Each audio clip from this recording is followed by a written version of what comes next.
Anybody like?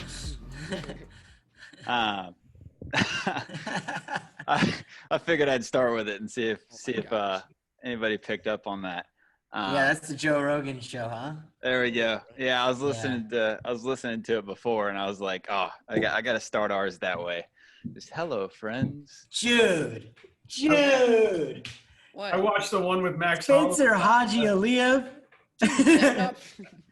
I watched the one with Max Holloway last night, and between trying to understand the Hawaiian slang and then Joe Rogan, like, man, I was like, dude, I'm getting confused here, but he is a trip.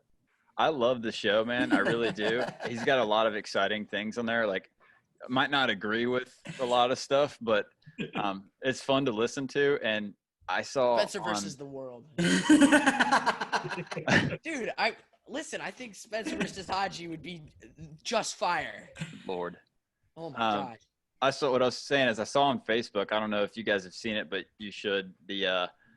There's, you know how people make videos and they like make fun of, you know, this TV show or this or whatever.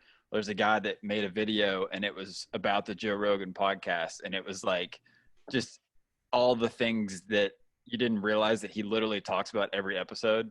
And it was like him bringing up elk meat as many times as he could and like just all these things that he does. And it was hilarious watching it. I was like, wow, yeah, he actually does do that like every episode. It's a lot about social media. Yeah. But anyways, we are on the 38th episode of HMA Fantasy. We are not the Joe Rogan podcast. We are HMA Fantasy. So we'll get started talking about some wrestling, but we got a lot of cool stuff going on in the wrestling world.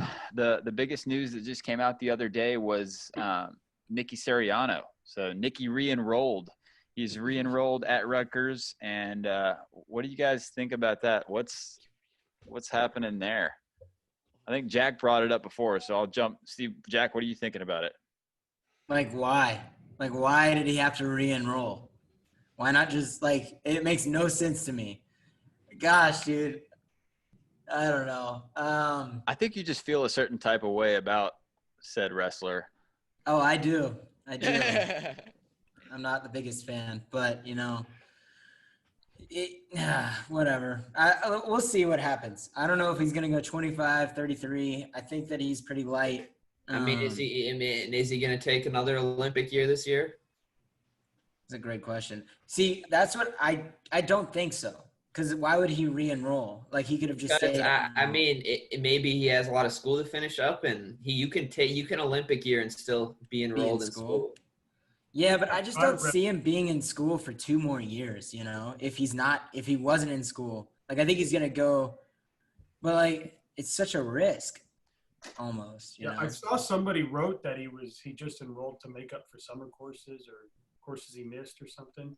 But that's what I heard. Well, I mean, I don't know how true everything is, but yeah, at some point I heard that he had quite a bit of school to finish up, so that's why some people were saying maybe he's just done and going to go into fighting or something. So maybe he's trying to make up some of those credits or get back on it with, you know, another Olympic year. He could take a whole bunch of courses. Did you guys know if re-enrolling would hurt his scholarship money or anything like that? Well, it depends. So your coach doesn't have to. So your 5-year tender that you sign right at the beginning when you sign on to a school, the Olympic year doesn't count as that. But if your team has money available, they can give it to you for that Olympic year still. But if they don't, right, they don't have to. Well, do you think Rutgers has the money available?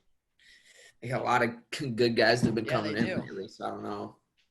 You think do you think would he and Seabass be same weight, or would they? No. Rivera's probably a 41-pounder now. Yeah, that's what he said. He said on Flow Wrestling, he just said, yeah, I'm going. Well, that's not going to affect his decision at all. Yeah. No. It'll be crazy. I mean, their best lineup would probably be Suriano 25, Alvarez 33, and then Rivera 41. But Aguilar's not like a terrible wrestler either. He's going to be middle of the pack 25, and I don't know if Alvarez can crack the top 8. I think but he looked like he was struggling to make 140. Yeah, he's huge, but I heard he got really big in the off season, but more of a chunky big than you know, put on some muscle. So I think You know, it's once you're working out full time, I think he'll be all right at 33. Yeah. But yeah, I think he was 8 or 9 seed at nationals, so Really? he's right there. He's right there on the fringe of All American. That surprises me because wasn't he the 7 seed at Big Tens? I think 6 or 7. Yep. Wow. Yeah, so Big he Tens went is 8 or tough, 9, and then who's Nebraska? What's his name? 33-pounder from Nebraska. Ridge Lovett. Yeah, Ridge, and then Ridge was the other freshman that was, I think he was like 9 or 10 seed at nationals. So Yeah. yeah, Big Tens was deep at 133. That's what I was gonna say. You guys had like 8 out of the top 10 guys Yeah, were in the Big Ten. So like week after week, you're just wrestling top 10 opponents. Like, yeah. I think It was crazy. It was fun. I've had a couple guys on that are like 125, 123 that track, and I always ask them, I go, shit, man, how do you guys wake up in the morning? Like, you guys are just every single bracket, every time you walk in is just loaded, right? Yeah, that's what makes it fun, though.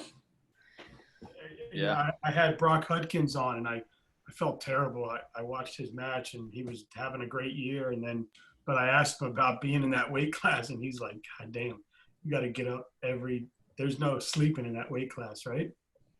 Yeah. Yeah. I'm excited to see him come back.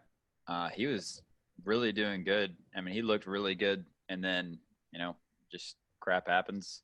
Tweaked the knee the wrong way, and it's gone. So Well, he had the match. He was like gonna full win. Nelson him, right? Full Yeah. Nelson him, locked his hands or something, Mhm. and lost or took it to overtime, and then stuff happens, I guess. that was at Midland semis against Pat Glory. Midland Simmons. Okay, Yeah. so who did Pat Glory? He wrestled Schroeder in the finals, right? No, he wrestled Okay, Diop. D'Agostino. Okay. I just know because he's a Florida guy. See, Yeah. I'm not that smart, but I know the Florida guys. I'm getting Vegas and Midlands messed up. Dude, that kid did nothing the entire match. Nothing. Who? D'Agostino. I Oh, in wrestled the him. finals? No, I wrestled him in the semis at Vegas, and he like ran away and just tried to scramble and not score a point. He tried to not score a point the whole match. Yeah, I think I watched that one.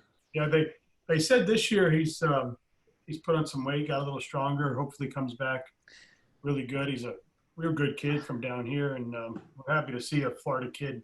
Yeah, for sure. But he's definitely maybe one day at your guys' level, but not yet, right? He's defensive. He's very good on his defense. So I was wondering, and I guess Jack, you've wrestled him, and Dan, you've talked to him. Is he gonna try to make 25 again, or is he more of a 33 for this year? Because I know they got a really good freshman, Chris Cannon. He had a really good freshman, a redshirt season. So I think that's a good lineup. I had who did I have on? I had somebody on. I can't remember who it was, but I asked them about this next season with Deog, and they think that he's going to move up now that Seabass moved out. So I think he's going to put on some weight and move up is what they told me. It's a tough way to be in, especially in the Hey, Big Ten. some kind of good news just popped up. The Big Ten is going to have some football games this year. Ooh. It's big. Yeah, they're doing all their conference stuff starting in September. So I saw that UConn was the first school to suspend football for the season. yeah, and then I think the Ivy said no football for the season. Yep.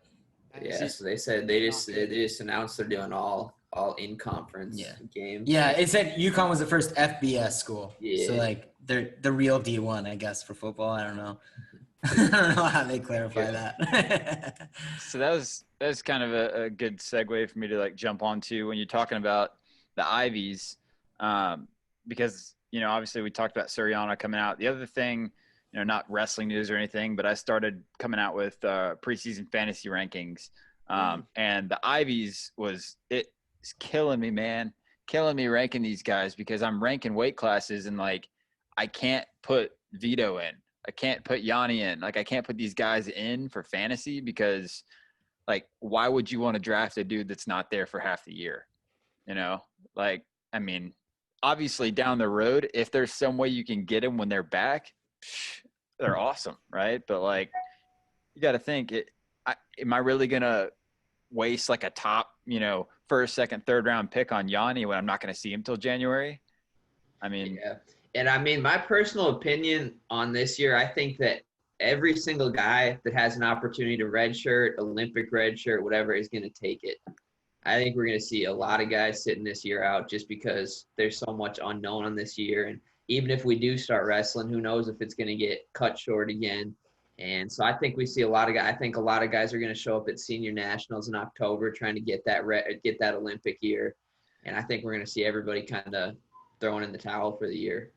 I have such mixed opinions on that too, because like that first thought when you hear that, I'm like, man, like, are we really not going to see, Gianni again, or Dayton Fix, or, whoever, is Gable going to take a red shirt? Are we going to miss out on seeing all these guys? But then my also more like a bigger thought in the back of my mind is, well, if they're not there, then maybe we see some new stars, right? We see some new guys step up and some new names start to kind of emerge. And I think it's as bad as it would suck to miss out on watching some of your favorite dudes wrestle. I think it's kind of exciting to see some new names step up. Can you be a star if there aren't any stars in the weight class in the first place? Hey, I was thinking about this. So Big fish in a small pond. Think at 133, if all those guys decide Olympic or regular red shirt, right? Suriano, Dayton Fix, Steven Michick, Stevan Michick. DeSanto time. Oh my gosh, he's gonna be in college for a decade. He's gonna be in college for a decade. The Santo red shirt, bro. They right there. All 5 of those dudes could be out for the year. I think Stevan's having his 27th birthday next week or something. Oh my gosh. 3rd Olympic year. Oh my gosh. Him and Cade Brock are like grandpas. They're going to be coming to practice with canes. Do you think you guys are wrestlers? So do you think that they're making the right decision if wrestling's going to not happen or not happen at the highest level to save their year? I personally, I think so. I mean, why go out there and, first of all, if it happens, it's going to be extremely short, right? It's going to be 6 to 8 duels most likely, and maybe a tournament or 2. And then, I don't know. It's just not.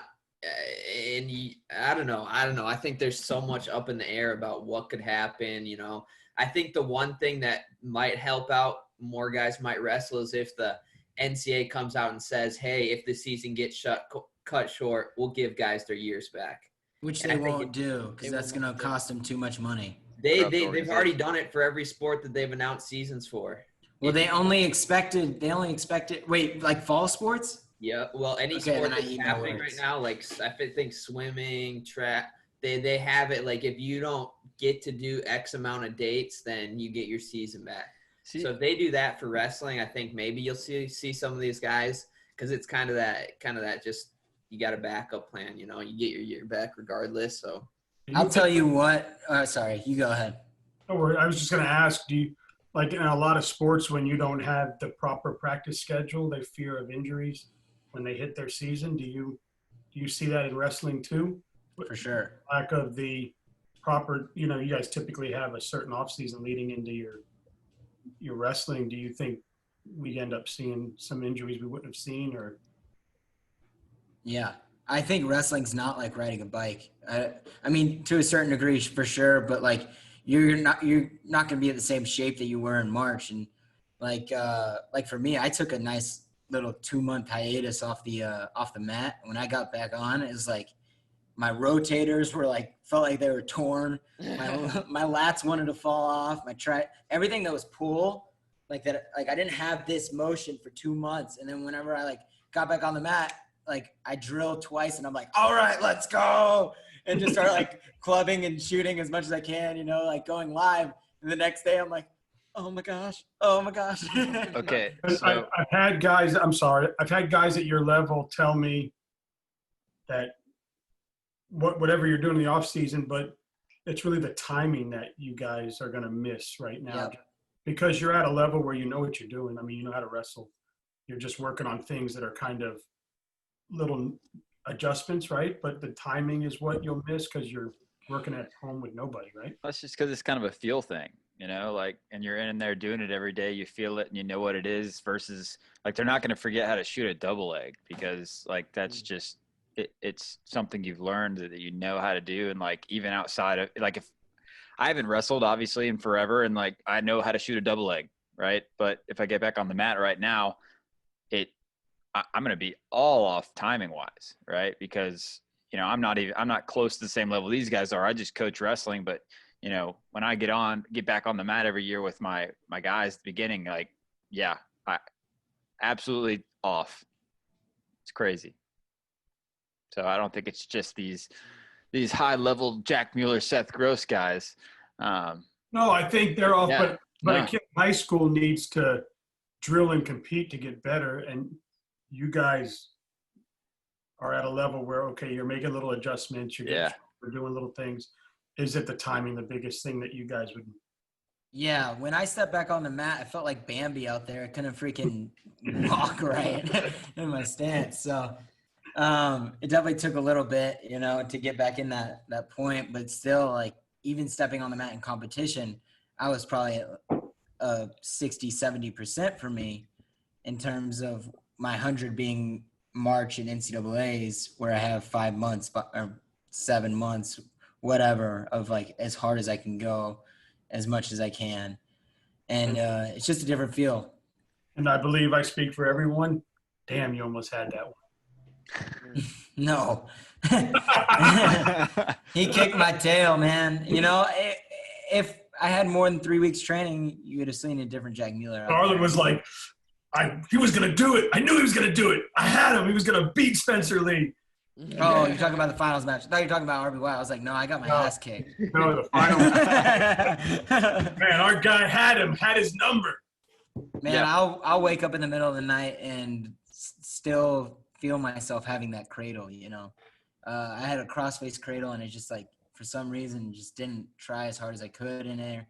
And, riding out for 2 minutes, like I got to get a turn in there. And then I was like one arm away from getting that scramble in the first, just like little things that I'm like, wow, I could have done this differently. I'd be a national champ right now. And so like, although these are kind of regrets, but like every time I get on the mat and I train, I have this bitter taste in my mouth that I still need to go out and prove myself. And so I use the regrets for a better feeling. But at the same time, like what an awesome opportunity it was. Like I'm still grateful that I was there, grateful that I got to be on the stage because like how many people get to do that? Like that's an extreme opportunity. So I'm going to be grateful for it, but I'm going to use that regret to better myself. Yeah, and I think a lot of people didn't think it was going to be close, and you fucking almost took it. Yeah, for sure. Well, I was excited for it, like big. That was awesome. So there was all kinds of mixed emotions for me heading into that one, like just as a fan, because I think as a fan watching, you've seen Seabass beat Spencer that year. And so it was like, oh, well, let's see it in the finals again. Let's see what happens. And then Jack came out and just destroyed him. And at first I'm like, oh crap, I'm not going to see the rematch. And then I'm like, but wait, like this is going to be cool. Like this is going to be awesome. I had Garland on it. He said Jack was ready. I asked him. He said he was ready to make the run. I have this video on my phone. I'm like doing the Conor McGregor strut into the building right before the match. Dude, it's bad. I was like, do I really look like this when I'm walking? Like I was so confident, I don't know if that was the Seabass match or the Spencer match, but I walked in there. I was like, $1 million strut going in. Yeah. It was funny. Sucks though. I mean, sometimes you kind of got to take those lumps to push even further though. Yeah, for sure. I mean, look at Seth. Seth lost to Corey Clark and then ended up winning dominantly the next year. Seth, is it true about your favorite move? It's one of my favorites for sure. Oh man. I had Nato on. He talks about he got hit by 2 Merkles out of nowhere like his sophomore year, and he said he went up to the stands after the finals. He was like, "What the hell just happened?" Like, didn't even realize. He was like, "Man, I wish I could have that match back." Yeah, man. I'm like, "What's a Merkel?" I had to ask my son, "What's a Merkel?" He's like, "You know that move that I tried and I got caught at the beginning of the year?" I'm like, "Oh, you dumbass." He's like, "That's a Merkel." I'm like, "Okay, I got it." Yeah. But anyway, like I could talk wrestling all day long.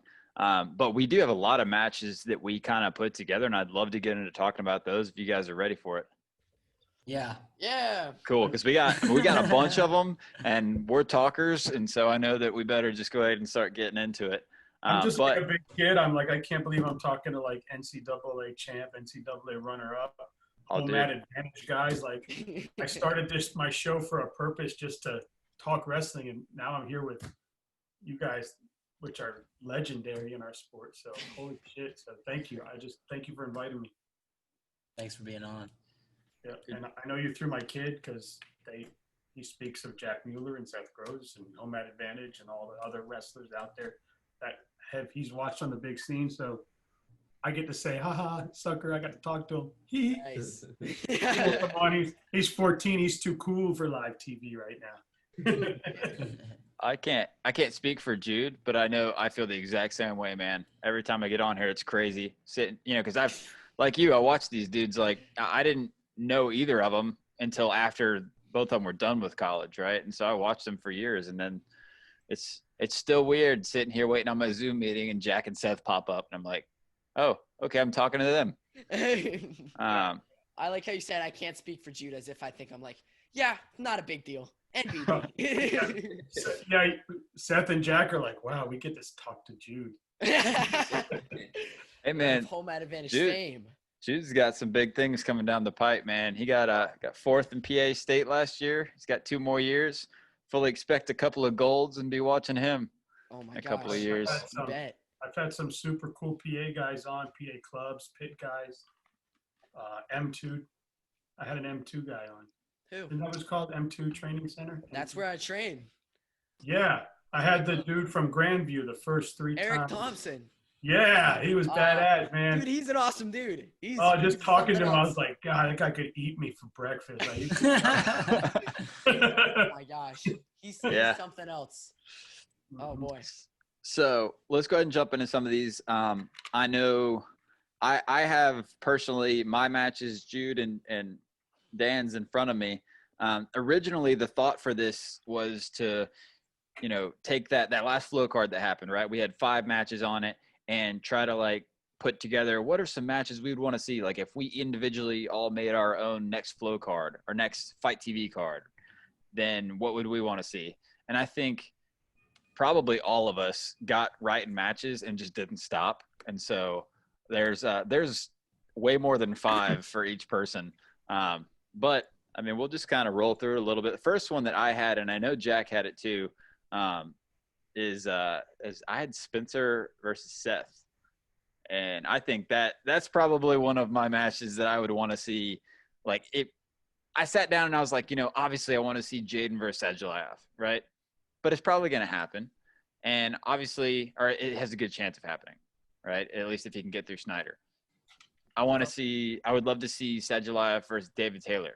But at the same time, for me personally, I would love to see it. But the weight, I don't know how big of an issue the weight is, right? Because they're not very similar in weight. And then I was like, all right, what's a match that these dudes are legitimately the same size that I really want to see? Spencer Lee, Seth Gross, what I came up with was my number 1. So, Seth, what do you think about it? That'd be a fun one, man. I think the cool thing is, right, this year we both kind of went through similar brackets, right? I went through the Bill Farrell, wrestled a lot of same guys. He ended up wrestling at the Open, right? We both wrestled Tomasello in the finals, and I had a close one with Suriano, and he didn't really have too many close ones. I think his closest one was in the finals against Nato, 8-2. But yeah, I think it'd be great. I think the key for me going into freestyle is just working on my parterre stuff. I think if I continue to work there and elevate my game on the mat, that I think it's gonna be a real good match. But yeah, I think it'd be exciting. I think one other one. I mean, even Spencer Lee versus Gilman was the one I kind of wrote down as another one, just because, right, just the backstory behind it. I always like those, right? You can get a lot of good hype videos out of that and kind of amp that matchup. But no, I think it'd be a fun match either way. Have you ever wrestled him before? Nope. Yeah, I asked Nato. I haven't even trained with him or anything. So yeah, I never wrestled Spencer. Jack would obviously talk to this because he wrestled him in the finals. But Nato said so he trained with Nato's a few years older than him, but so he trained with him when he was in high school or something a little bit. And then he's like, I didn't know I'd face him in the NCAAs a few years later. But he said the biggest thing about him was his grip. He said he felt like his hands were super glue. Really? Is that something you felt, Jack? Not really. But when he got on top, yeah. What he said just his grip was like something that just was like a vice grip. Yeah. I don't have anything with Spencer Lee. My son, again, shout out to my kid.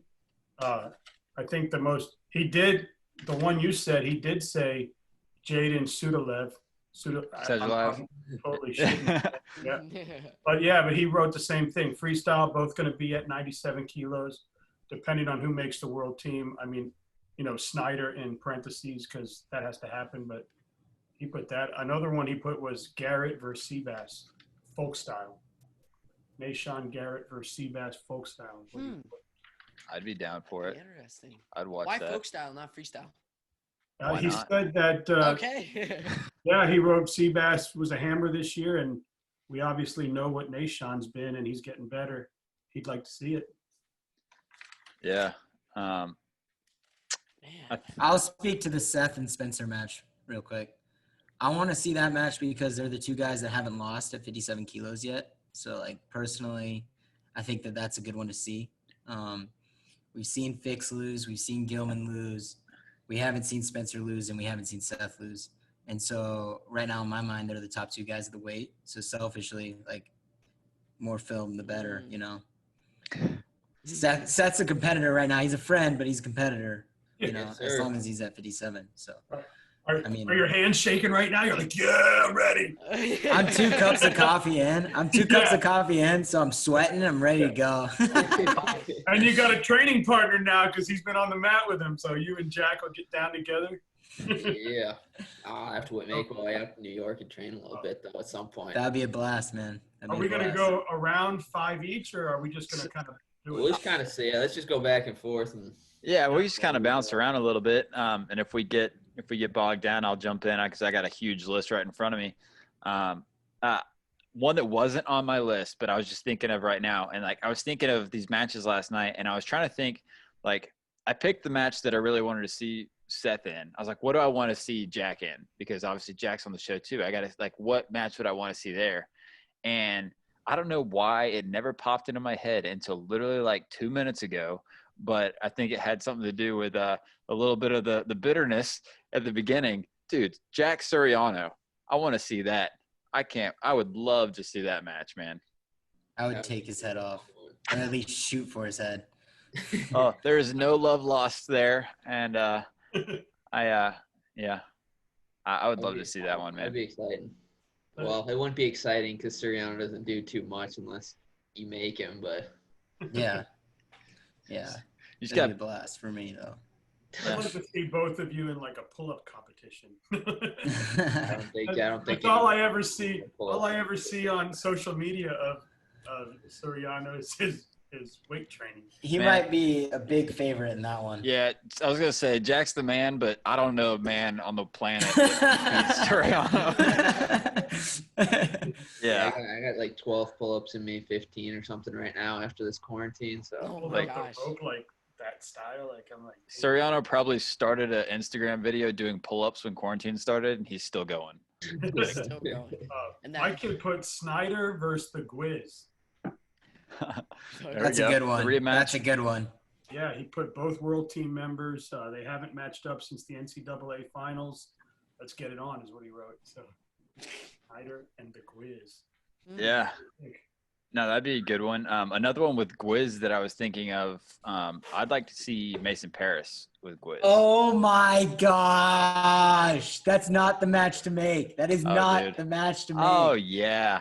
We've seen Gable. The only reason why you Gable. put that is just to fire me and Seth up. Yeah, for real, man. Come on. You know that wouldn't be a good Okay. match. No. See, if I'm talking, especially like again, we have a million matches, but He if really I'm wants talking, to bring this argument up again, doesn't he? I'm not bringing this argument. You I'm guys not are bringing spending this time crap on up. this. I'm not all right? spending time on this. No, my thought was if we only have like 5 matches on a card, right?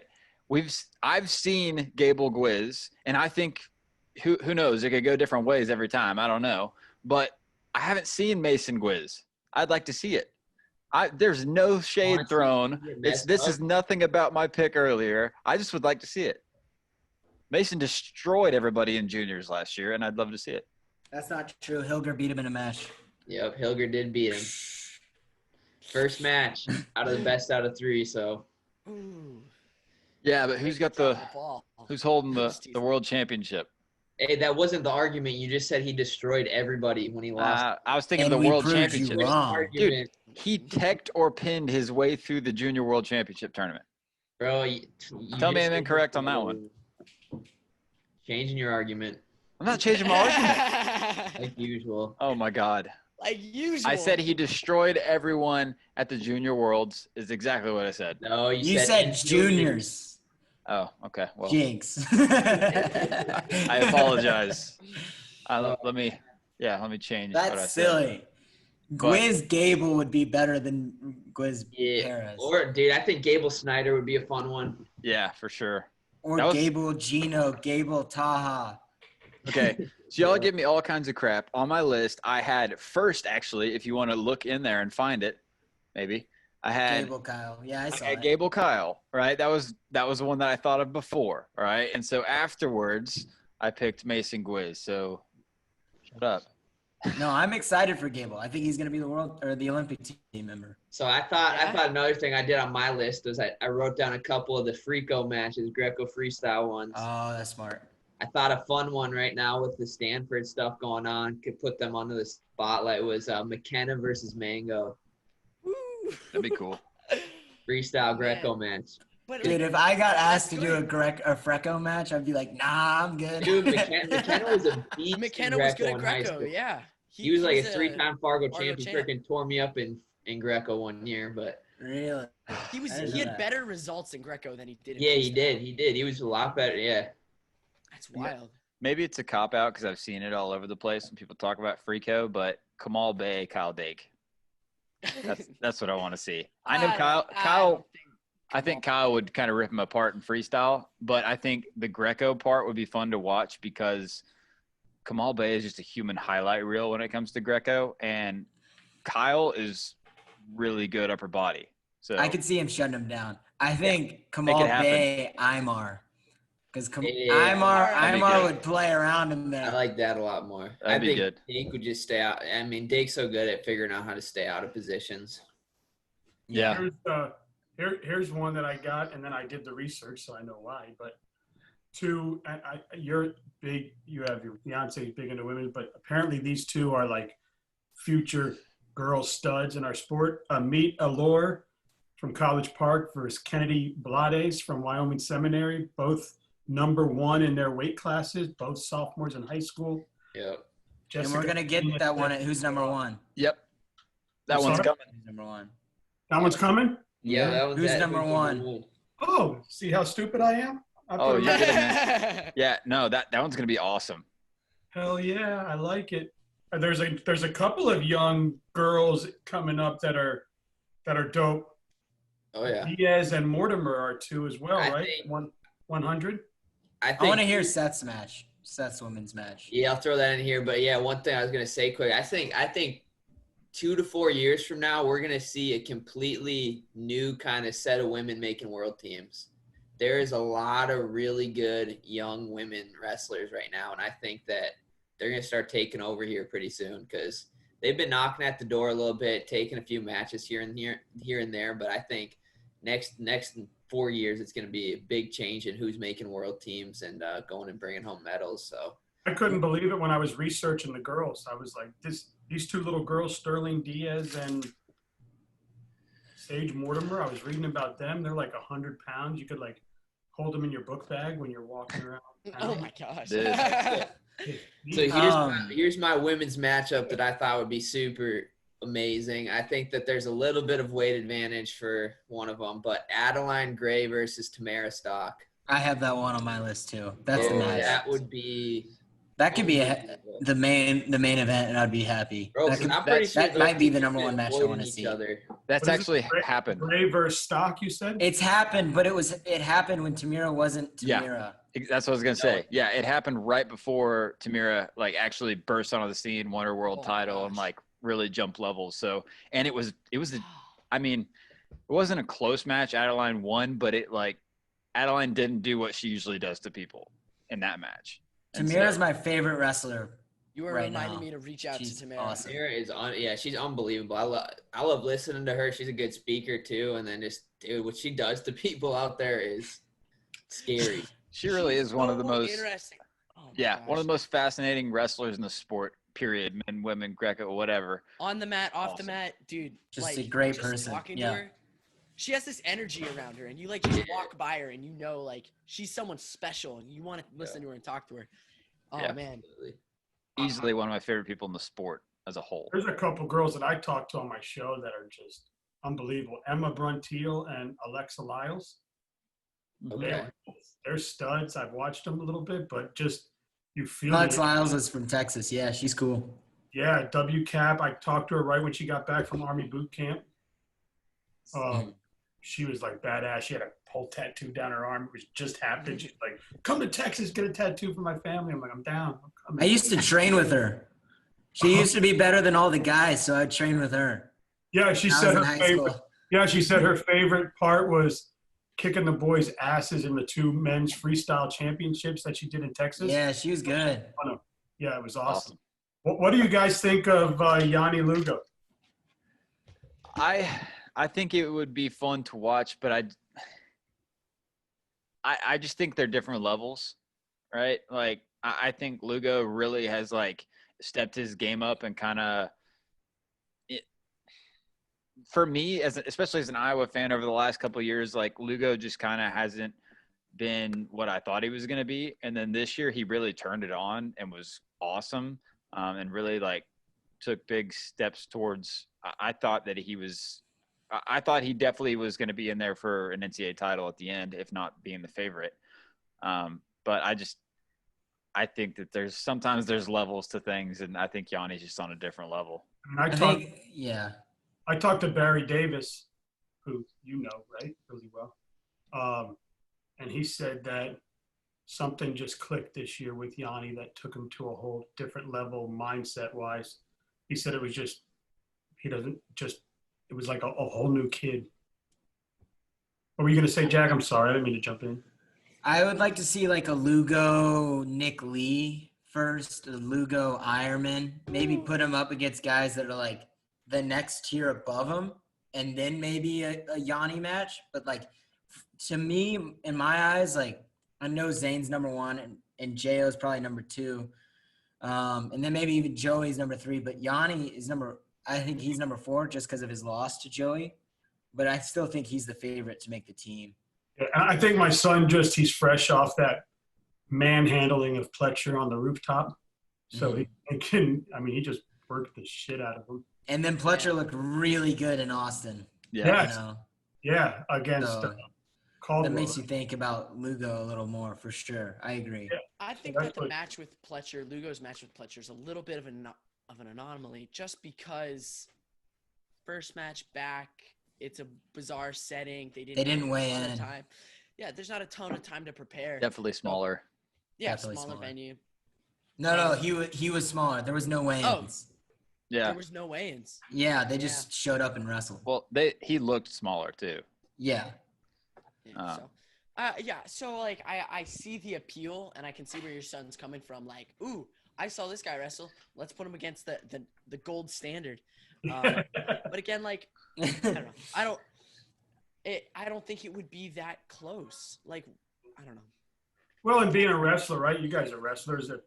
If someone, I'm sure Lugo's sitting there going, "I'm in. Let's do it." Right? Like, Yeah. You guys always take a challenge, right?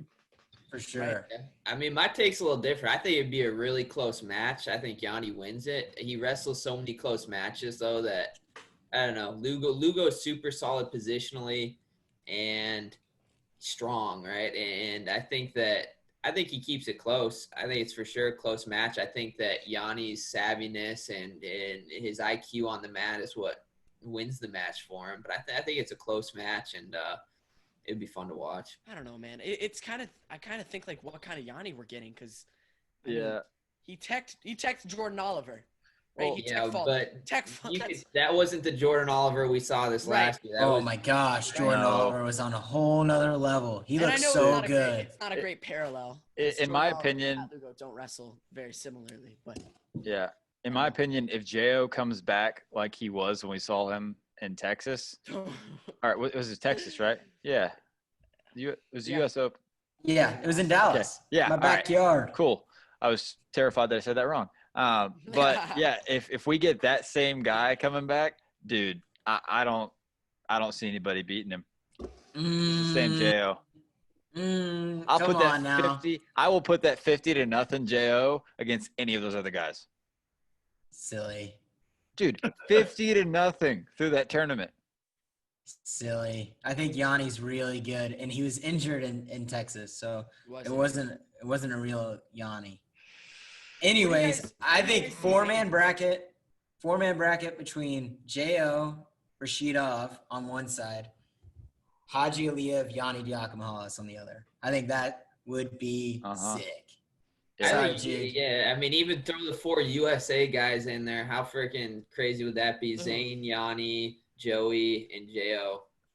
I just love Haji. I just want to see Haji wrestle.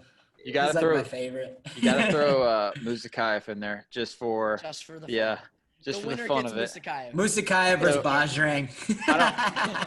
Dan, I don't know how much you follow the international wrestling, but Musakayev, what country is he? Hungary or Hungary? I think it's Hungary. Hungary, yeah. Yeah. It's a He's green a Dagestani guy. All right, so if this dude had a gas tank at all, he'd be one of the best guys in the world. I mean, he's absolutely insane for a couple of minutes, and then just. He is one of the best guys in the world. Oh, for sure. Doesn't have a tank. He Exactly. gets winded walking up the stairs. So we would say he would be the best. I'm saying like he was up 9-0 on Gianni, and he ended up losing. He ended up getting whatchamacallit. Oh, defaulted out. He got defaulted out. He got stalled out. Oh my gosh.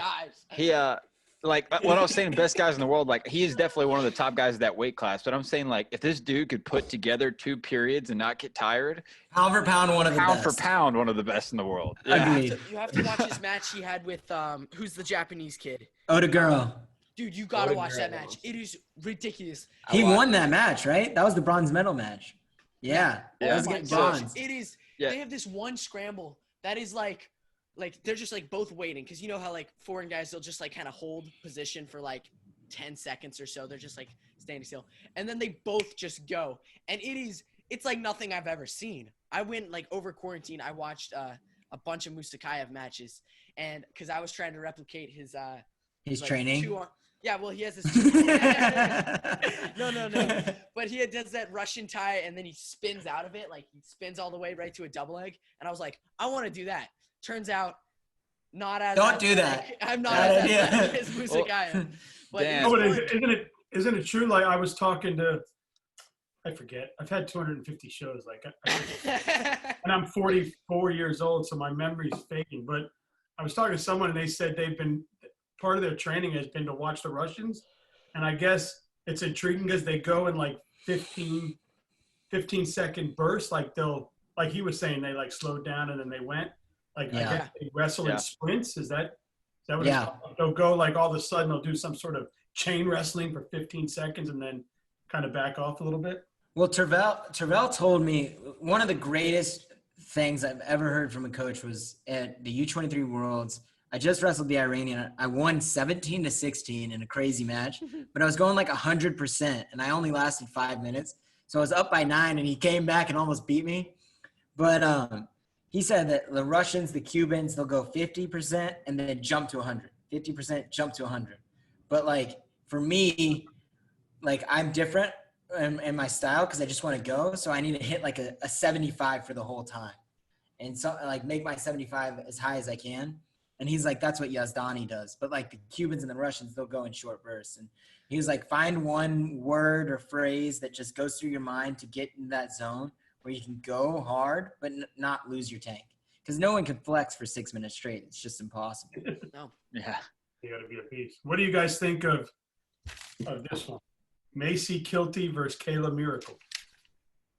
That'd be a good match. I like that. Number 5 versus number 1.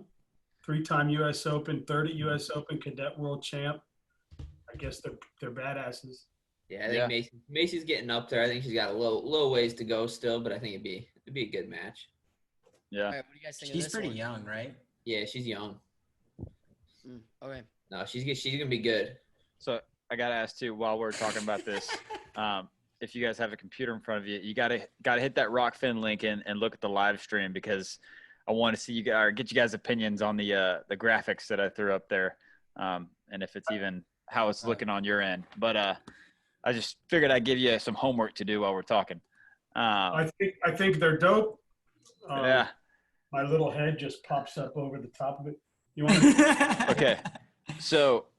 Wait. Jude wants a match to say. Let Jude say. Yeah. I was gonna say, Jude, let's go. So this is the one I tweeted out, but I think that Palacio versus Ian Miller I think that'd be. That's funny. Okay. I like that one.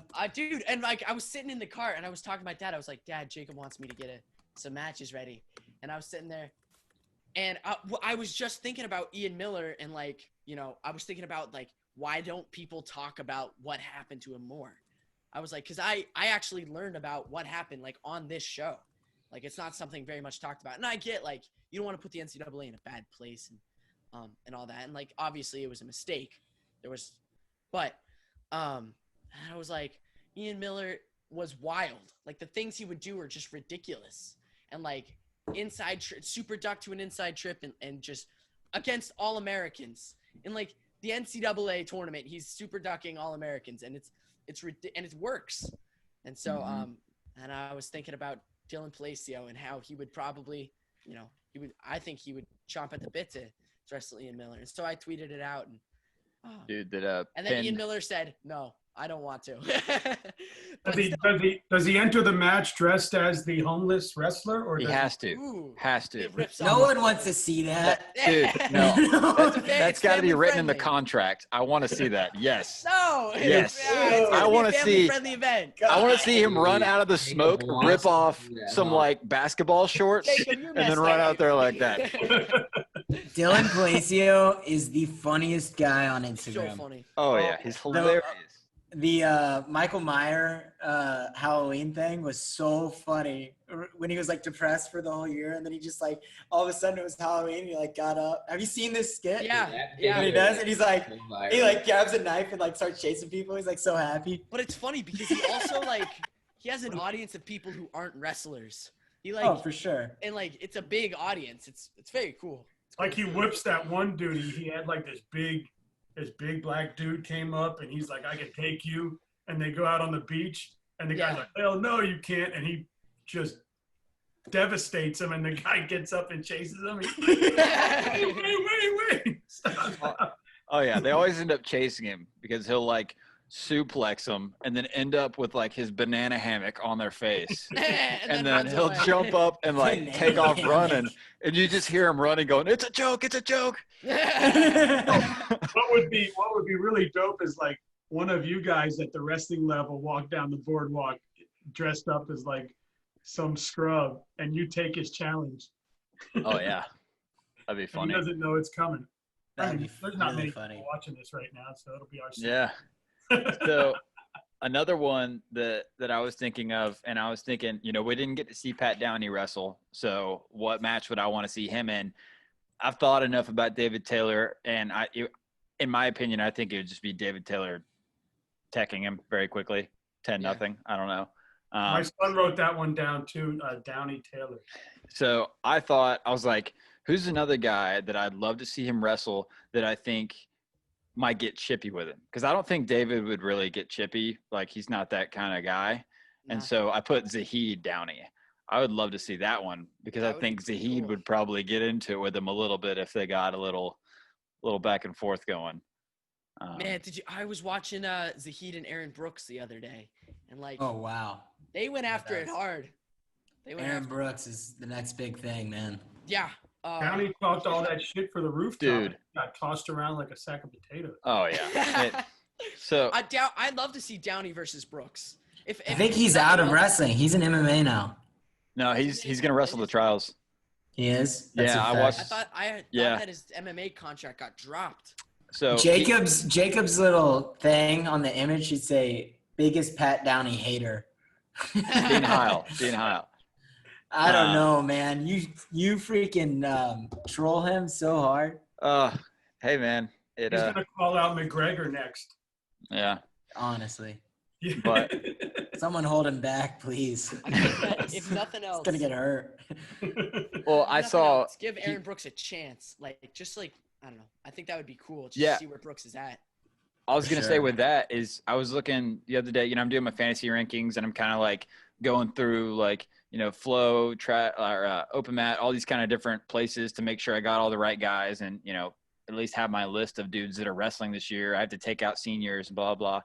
And on Flow Wrestling, I noticed they got Brooks ranked number 5 on the rankings for the season.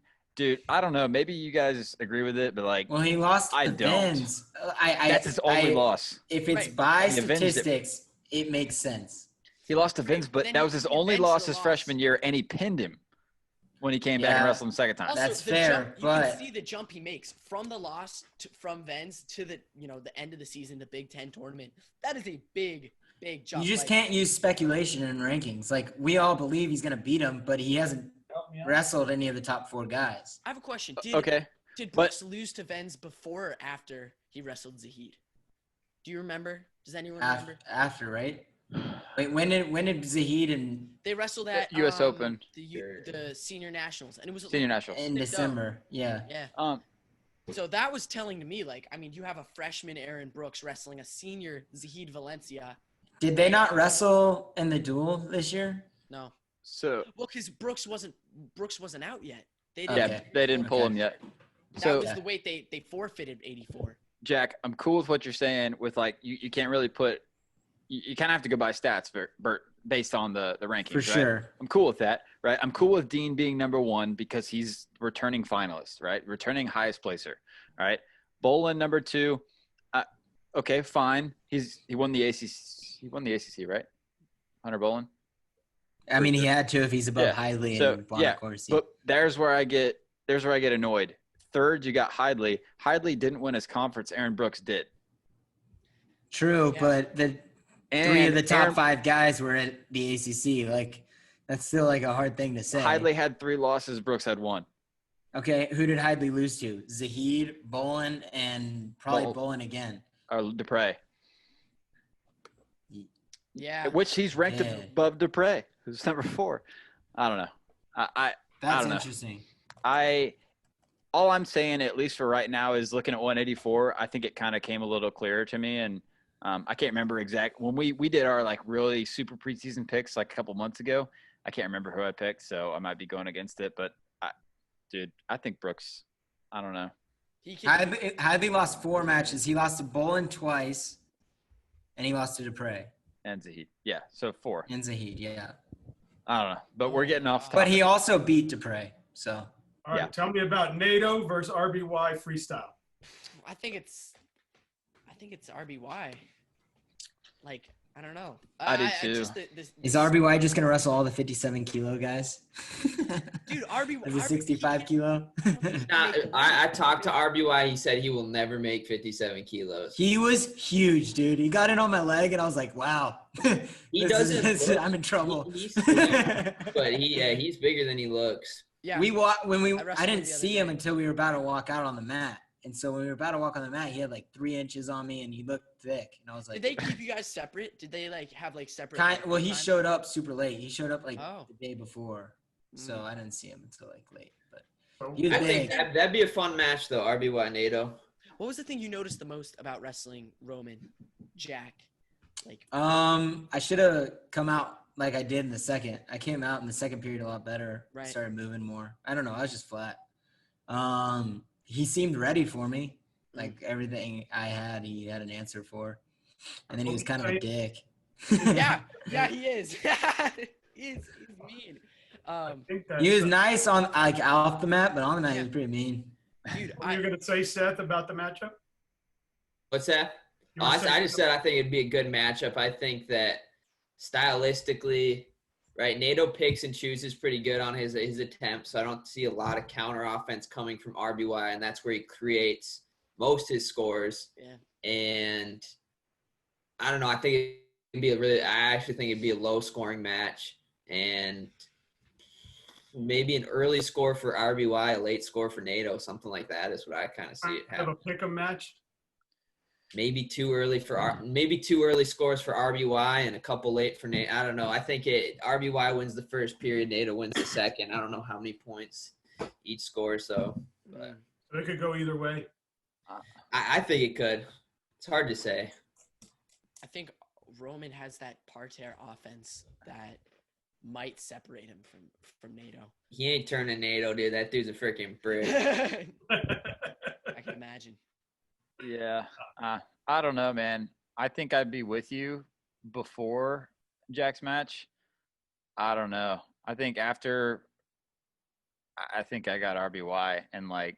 I don't know. I mean, I love you, Jack, but I think the fact that you were out for a couple months, right? RBY was he trained. He's a guy. Oh that no, can- I totally agree. I totally Yeah. agree. RBY is a guy that he's naturally super athletic. He naturally he just likes to be. He's probably a more active dude. Like I think I'm more like you, Jack. Right? I get pretty chunky when I'm not Yeah. training and out of shape, and it takes me some time to get back to where I want to be. Where I think it's a heck of a match when you guys are both at your top shape. I think it's completely different. I think that you could tell in the match that your timing was a little not like normal, and I think that has more. Yeah, 3 weeks of training after 2.5 months off. Exactly. No matter how hard you train, it's or what going to be you do, great. You're not going to be anywhere near where you Well, that was I want to be, yeah.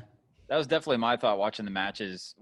I thought Roman looked the best out of any wrestler on the card, David. David Taylor too, looks yeah. pretty good, But dude. The Penn State guys look really good. those two look great. But I was thinking about it, and I think RBY was probably the one that wrestled the most during this whole time off. Like I follow him on social, and he's like always in this little like garage, with those. I don't remember who they are. One of them's committed to Iowa.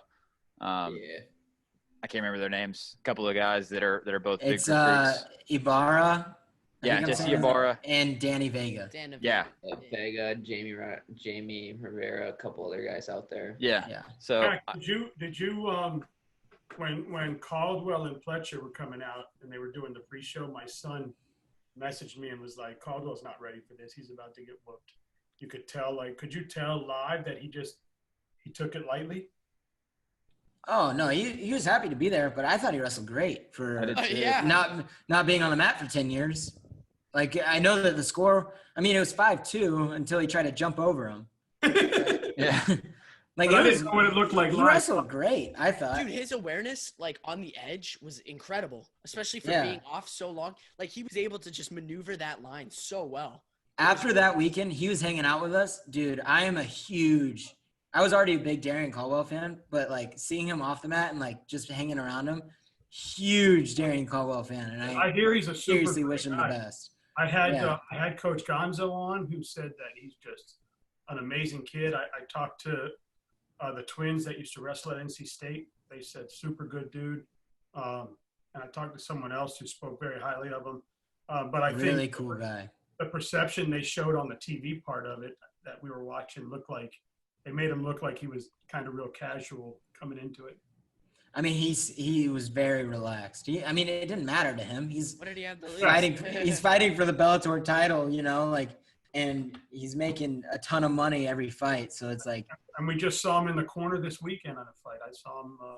He walked somebody out in Vegas. Really great guy. Yeah. All right, I got a match that's kind of interesting. Y'all might shut it down, whatever. David Taylor, no Bickle. What? You read my card. You read my. I didn't see it. I didn't see it on anyone's. I'm sorry. Dude, Bo Nickel, David Taylor. He said no Bickle. It is. Okay, so Jude and I think that this match is going to be great. it would be kind of incredible. But the cool thing is that it probably happens every single day. and we just And I bet can't see it. I could see David getting the best of him, but just Bo in the middle of the mat, he's a whole nother animal, man. Dude, Or at least and I you would know- assume so. He freaking throws. Yeah, I mean, I don't know. He just. I mean, goes and you for hear it. David talk, and he'll talk about his like the training situation he has at the NLWC, and he talks about giving up takedowns and getting beaten every day because he's wrestling with Kyle Snyder, Bo Nickel, Cale Sanderson, Casey Cunningham, like monsters. Like, you know, Yeah, that's a really don't know. good So training it's- situation. He's kind of ridiculous. yeah. What do you guys think of Alyssa Lampe versus Sarah Hildebrandt? That was number one against is number one. They say Lampe's coming back. She's training to make another run. I'm a Sarah's Hildebrand on fan. top of that weight class. Yeah. Jacob, you look pretty pissed about my match. To be honest. No, so my thought, I'm not like pissed about it or anything. I would love to see it, but my thought about it is that it's pretty obvious. Like they're the same size, right? And I think optimal weight for Bo would be 86. It's 86 kg. kilos for sure. Yeah, and so I think like he's always had the MMA aspirations and always wanted to go that path. And I think when he, getting down to the end of college and like getting out of college, he's training with David, obviously. I'm not saying he couldn't beat David, right? But I think that when that's the weight that you need to go and David's there and you're going to go to MMA, I think the reason we haven't seen him like so hardcore into wrestling is kind of because like he knows He's transitioning. All right, should I waste my time like really trying to beat David or should I just go to MMA and make money while, I'm young and I can have a long career? Again, not saying he can't beat him, but I just, when you have those two choices in front of you, I think that he's making the right choice to kind of go ahead and transition. I mean, think of it this way. If he was beating David Taylor consistently, then we'd probably see him out, right? That's what I'm saying. If he was, so that's why we can kind of assume, like, I would guess that Bo gets him sometimes, but it's probably all David. Exactly what I was thinking. Like if he's beating him, if Bo was winning all the matches in the room, you'd see Bo on the scene a lot more. Right. Just my thought. He looked like. All right, here's one to throw out there then. Zahid Valencia, Bo Nickel. I'm here my for it. gosh, that would. Oh, I'm all about that one. That'd be fun. I would. I got Zahid. Last time they wrestled, Zahid tore him up. When was that? Way back in juniors. It was the year I made the team. They wrestled. So way back. So that was like before I was in college back, right? That was my after my redshirt freshman year. Is that the year? Did you wrestle Nick Lee? Was that I Madison wrestled Square Nick Lee. Garden? It's where I had the crazy after Madison Square Garden. Yeah, I was in high school. Yeah, I had the crazy like round of 3 match with McKee in the finals, but yeah, he tore up Bo. I want to say like he was close to a tag if I can remember, but Yeah. obviously they've both gotten a lot better. Yeah, probably. David Taylor made it look easy at that matchup you were at. I mean, he just looked like it was easy for him. So I just remembered at one point at the very beginning of this, Jack said that he had something to say about my rankings, and we never got to that. So we'll get to that in a second. But another. I was just messing around. I don't know. No. I want to hear it. No. I want to hear it. He doesn't have anything. Yeah, whatever. Anyway, before like kind of good transition would be, I was thinking about like what are 2 college guys right now that I would really want to see, and that is a matchup that we could definitely see. And I had Shane Griffith, Mekhi Lewis. I think those. I don't know. I would be so stoked to see that match. Shane Griffith was 28-0 as a freshman this year. Yeah, Stanford doesn't wrestle as many good guys as the other schools, right? But dude, I would really love to see that match. Mekhi is insanely good, and the matches that we saw Shane Griffith wrestle against the top guys, he beat Josh Shields twice, and he beat Travis Whitlake. I think 4-2 or 4-1 or something. And the only reason I say I'm high on Travis Whitlick too, because Travis Whitlick in Carver with Marinelli came down to the very end, and he kind of let it go, and he could have had that match. So I don't know. What do you guys think about Griffith, Mackay, and folk style? Does Griffith have the offense to counter Mackay's supernatural defense? Like, how does Griffith score? I don't know, man. That's the reason I'd want to see it. It's a big question mark to me. Right. We just haven't seen him against the top guys. Yeah, and I don't know, man. I'm not gonna lie, I'm here for it. I've seen Shane Griffith train, and I've watched him wrestle guys like McFadden and Frankie. And dude, this he's legit. Yeah. And it was in freestyle, and he doesn't have as much freestyle experience, so I'm sure in folk style. And I was talking to Raquir Vandermeer about him. He was like, we don't know how good he is because he hasn't wrestled someone that's the top guy, but he's beaten everyone else. So Right. Well, the other thing about him too is if you think back, he'll be going into his sophomore year. Last year, like I said, 28-0. His red shirt year at the Southern Scuffle, you can all remember him wrestling Vincenzo, right? And at that time, that was two-time Vincenzo still on the road for 4, right? And he almost beat him, and it was an awesome match. So I don't know. Yeah. he did take him down right at the beginning. Yeah, took him down. I think especially with Shane Griffith's kind of body type, like he's long and lanky while not really like giving up too much muscle. It's kind of like almost like a Zahid kind of like not the same body. I don't want to. It's weird saying. Dude, he looks Zahid, like he but, weighs about 200 pounds. Zahid. No, Griffith. Well, that's what I'm saying is he's I tall, went up to him and I was like, "Are you gonna go 65 next year?" like, Okay, like here. what? like Deacon is what I'm saying. Like kind of like that, like hollow bones, just like a big dude. Like he's Dude, muscular, Deacon's but the he's same way. It's tall. like, Yeah. no way, no Yeah. way, no way. Oh my I don't know. I really hope we get to see that match at some point. That's probably my one that I'm looking forward to in college the most. The other college match that I brought up or that I thought of was HMA Gianni. If they're the same weight, who Folk knows? style Gianni, I think, will tear him apart. I think freestyle is a heck of a match. I put freestyle. I want to I see agree. this guy wrestle more. Right. I'm with Just you. put him on the card. I don't care Yeah, who it's so- against. I want to see him wrestle more. You've been hanging around Shimizu too much. Who is this guy? This guy. Who is he? I had HMA on my show right after the Flo released his documentary. Yeah. Good timing. I reached out to him. I don't know. I found him on social media or something, and he hit me right back. And what a super class act! Like he just seemed that way when I had him on, and what a life he's had so far. And I'm interested to see him wrestle myself. My son's last one that he wrote down was Suriano versus Santo Freestyle. He said that we really haven't seen either one of them really in that world a lot. So he said he'd like to see it happen. Seen Suriano a little and DeSanto not at all. Yeah, that's what he wrote. He wrote, haven't seen much freestyle from either one. Let's see what they got is what he wrote down. Yeah. I really want to see DeSanto freestyle. I mean, I don't think he's hanging with the top guys. I don't. But that if he's able to still get with that, fireman's dump. Give this man a push-out point, and he's gonna frickin' Yeah, that's a Tear good. some dudes That's a up. good He's gonna kick and punch and just Cartwheel Kimura his way. flying Kimura. Yeah. Oh, man. I think that's the biggest advantage. But outside of that, outside of the push-outs, I don't think his style translates super well to freestyle.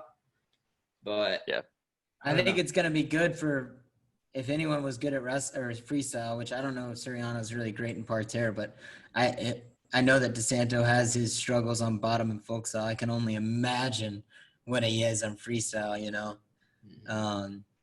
So I bet if someone had a good gut or a lace, it'd be over like that.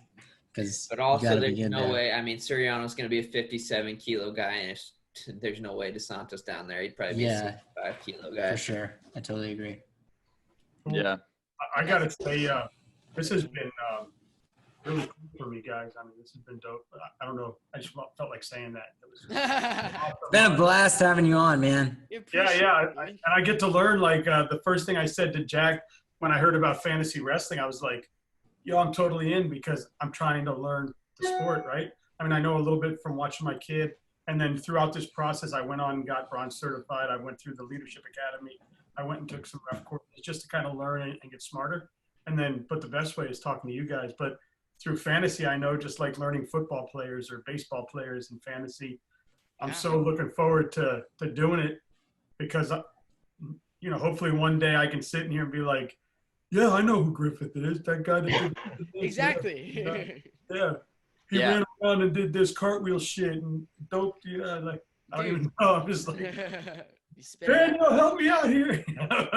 Well, that's why that's why fantasy is so much fun, especially for wrestling, and that's why I think especially if you're new to the sport of wrestling, I think it's really good to get into because it really helps grow your knowledge inside the sport of everybody, right? Because I'm going to be honest, like before, I mean, I've been doing fantasy for a little while, but the first couple of years I started watching wrestling, I wasn't doing fantasy. I only watched Penn State, Iowa, Ohio State, Iowa. I only watched these big matches, and I was an Iowa fan, so it was kind of whoever Iowa wrestled.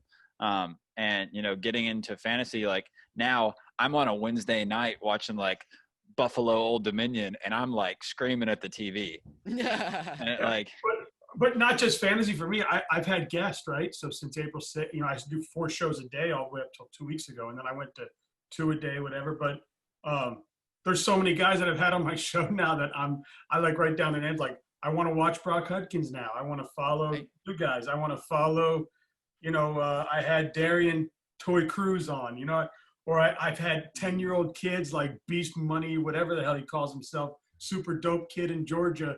Little badass Adam on, and I'm like, now I'm like trying to find ways to follow everybody. It's like my own little fantasy spreadsheet because I appreciate everybody coming on. So if you see I put this logo up today just because you guys welcomed me on the show. So I wanted to put something that shouted you out. But I usually have behind me a board of all the different like clubs and team logos and stuff that have come on my show, and I just created it as kind of a shout out. So, super cool. That's cool. That's awesome. Yeah. Actually, I think here. So while we're kind of gearing down, I mean, we've seen a lot of these matches. Sorry, I got to throw out one more, and then I was going to say everybody be thinking since we've got 5 people. Oh, that's cool. Everybody I like think, there's his background. So if you guys are listening and not watching the video, definitely make sure you go to Ward Wrestling Live. He's real big on Facebook, and you can see all the videos there. You can see his background, which is super cool. Got logos from everybody that's been on the show. Hey, there's Home Ad Advantage. Bottom Home left. Ad Advantage is on there, man. Top right. Yeah. Quest is right up there. Another PA guy. I haven't had a Wisconsin. Well, I had Barry Davis, but he's not there anymore, right? So Yeah. Maybe when I get God's Wrestler on one day. Yeah. I had some kid, Jude Swisher, just sign up. Yo, that's dope from home. Yeah. Just saw it come through. All right. So I was thinking, everybody be thinking of like if you had to pick one match, right? So let's make a card together as a unit. Since there's 5 of us, everybody picks one match. That's our card. And obviously we'll try not to pick the same person multiple times. But so be thinking of that. My last thing I wanted to put out there, we hit Greco a little, we hit women's a little bit. I thought, what if we got a coach match? I was like, who would I want to see? Doug Schwab rematch from back in the day.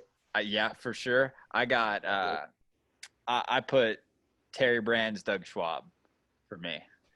I don't know. It's like the minute I started thinking about coaches, I thought of that video clip of Terry Brands walking through the tournament and like whoever kind of like running into him, and he's like, "I'll take you out." Yeah.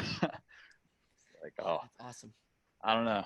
I think a coach match would be really cool if anybody was ever into that, but that wouldn't be. That'd be a hard thing to get back. But yeah, Bono Schwab would be sick. I just watched the Tito Chuck Liddell 30 for 30, and they recently fought, and one of them was 48 and the other one was 43, and it was the worst pay-per-view showing in the history of UFC. Or it wasn't UFC, of MMA fighting. It was Golden Boy Productions. It might have been the worst fight ever too. It was bad, man. It's like you don't want to go see that. I know wrestling's a little different. Oh, think yeah, wrestling's Dana different, White though, was yeah. like, hey, don't let these guys fight. They're done. It's terrible. It's a health risk. Like, But I don't mean, do this. you guys wrestle with these guys every day, right? You telling me that Bono and Garland couldn't go for 6 minutes? I wouldn't let him. He's got a broken neck. I don't like going with him in practice because I'm like scared I'm gonna break him.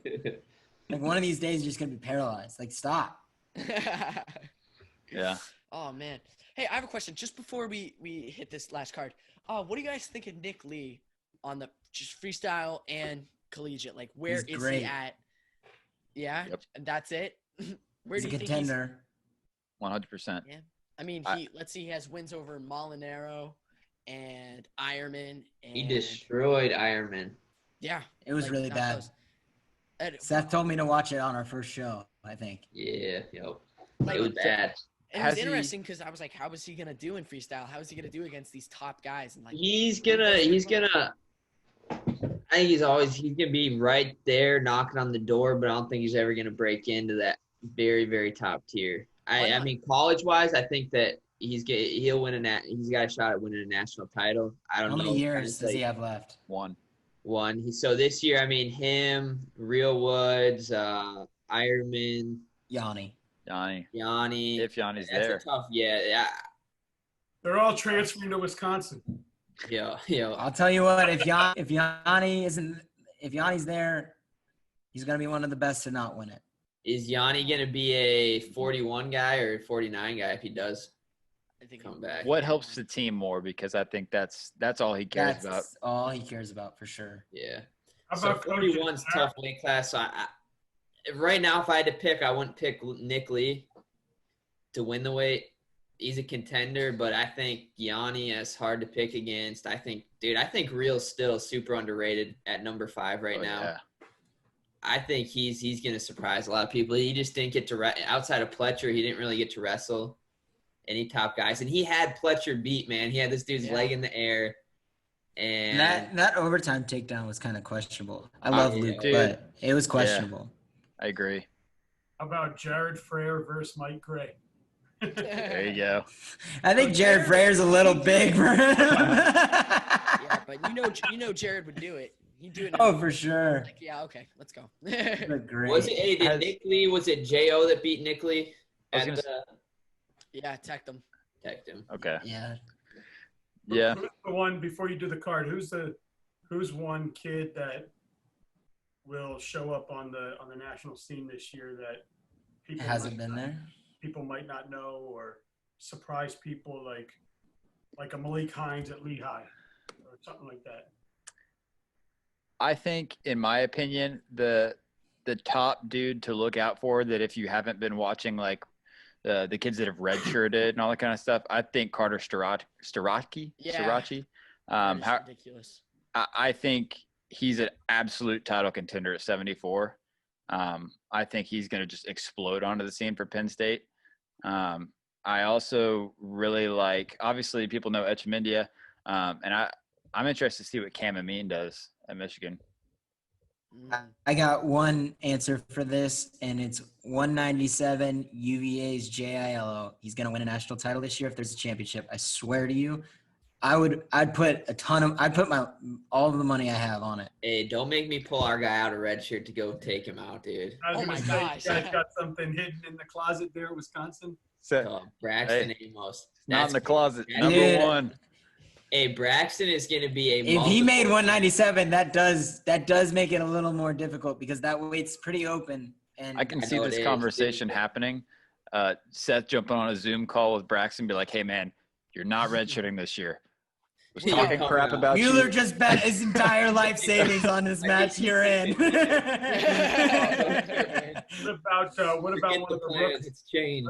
What about one of the Rooks brothers in Indiana? Yeah, they were doing pretty good last year. Oh, my roommate beat one of them at Midlands. I wrestled one of those dudes.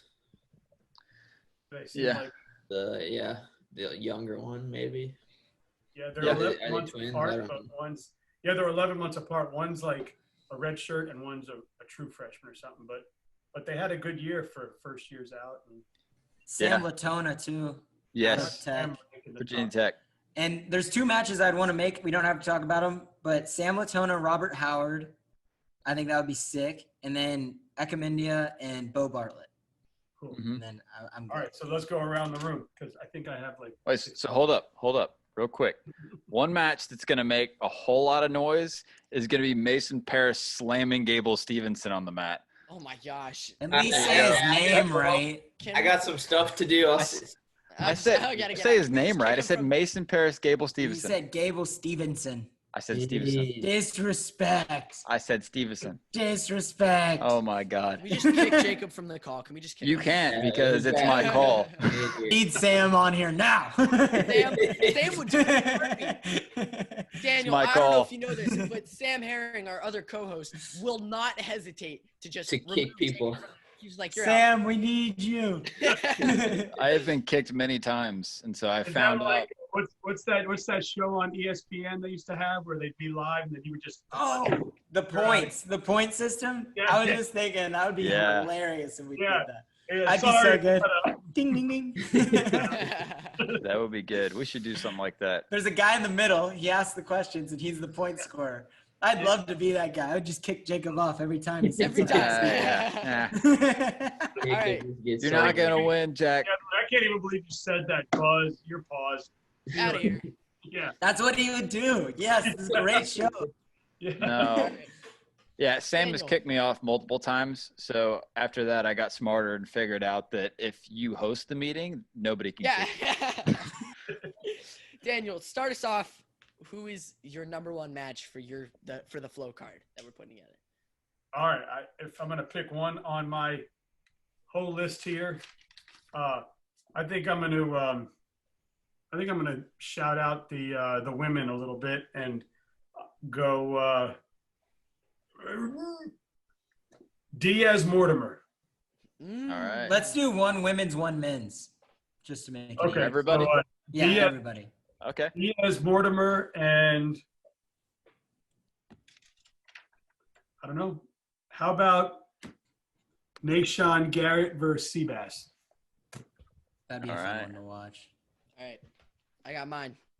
So, selfishly, I'm going to go with DT Sajalayev just because I want to see my coach become number one pound for pound in the whole wide world.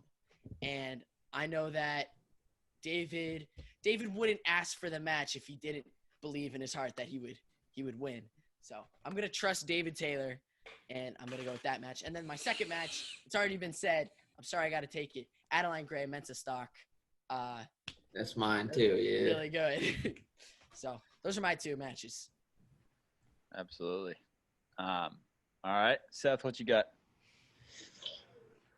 I'm going back and forth. I think, I guess selfishly too, I'd want to see probably Gilman and Lee wrestle just to get some kind of insight on where that's at and see kind of where things are. Because I think that Spencer hasn't wrestled a couple of those top guys. I like to see him wrestle Gilman. There's a backstory there and just see how that match goes because, they've been in the room with each other. And then, dang, Jude stole my favorite Sorry, buddy. matchup.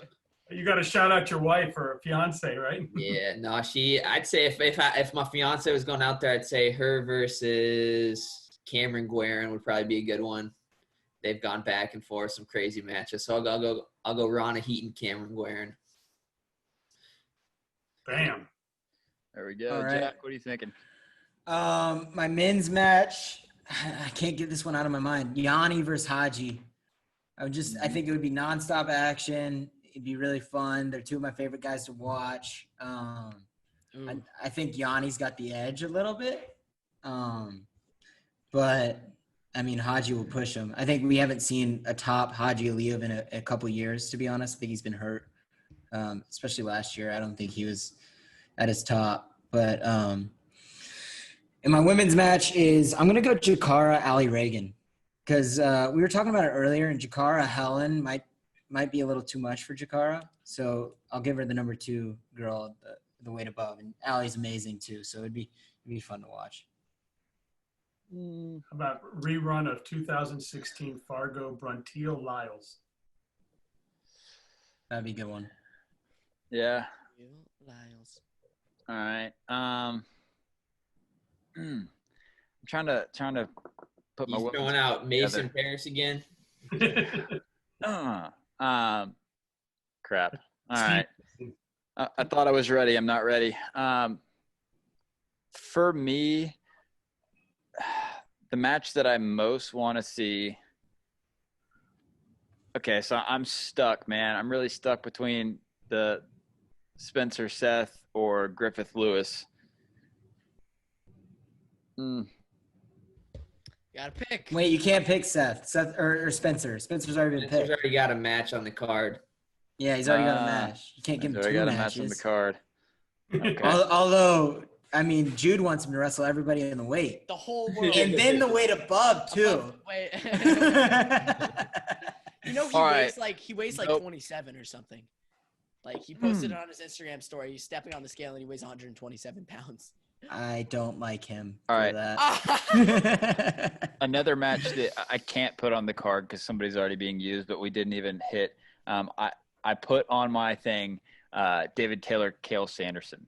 David's already got a match. He's I know. already got a I match. know. What are you I doing, just said Jacob? that. Did you listen to me? I Well, said it doesn't I count. can't. It doesn't count. I said I can't. He's already on there, but I at least got to say it. This You would don't be listen. I need You the don't mute listen. button. Hey, yeah, where's the Dude. mute button? Get distracted by this pretty face over here. Yeah. All I'm right. 2 cups of coffee Whatever. in. I'm sweating. I'm going nuts, man. This is how Garland must feel every day. This is like, holy Yeah. crap. I All keep right. picking up my coffee to drink more, and it's all gone. That's awesome. All right. So if I were to be selfish for my own thing, I would pick Shane Griffith, Mekhi Lewis. But I think in the purpose of a card, making it entertaining, everyone's being excited, I'm going to go freestyle HMA Gianni Doc Mahalis. Yanni's already been picked. Dude, are you kidding me, Jacob?